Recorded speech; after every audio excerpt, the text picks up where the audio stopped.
let's say, roughly siguro 80 to 90% naman of cases, maganda naman yung survival, no? Basta magamot natin sila properly. Nakakaligtaan ng karamihan sa mga tao ang pagpapatingin sa doktor kaya't nagre-resulta sa malalang sakit. Halimbawa nito ay ang pananakit ng ulo. Simpleng sakit, ngunit maaaring maging dahilan ng pagkakaroon ng impeksyon sa utak ng tao tulad ng meningitis.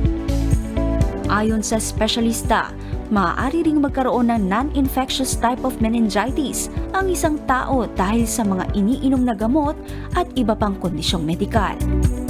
It can be usual cause infection, no? So it can be viral, it can be bacterial, it can be fungal, no? Those are the most common ones, no?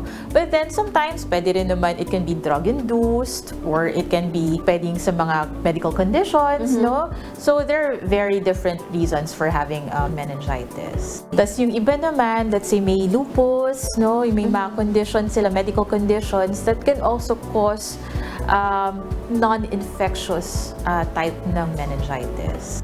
Paalala ng doktor, huwag baliwalain ang sakit ng ulo. Ipakonsulta agad upang maiwasan ang paglala nito. So pag may naramdaman, magkonsulta.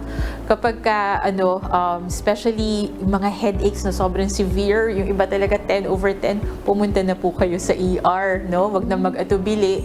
Kasi yung iba, the longer you wait, mas malaki yung damage sa brain. Para sa karagdagang detalye ukol sa meningitis, inaanyayahan namin kayong manood ng programang Doctors on TV ngayong linggo, alas 7 ng umaga, dito lang sa UNTV. Kichi Cipriano, UNTV News and Rescue. Diyos ang aming sandigan, serbisyo publiko ang aming pinahahalagahan.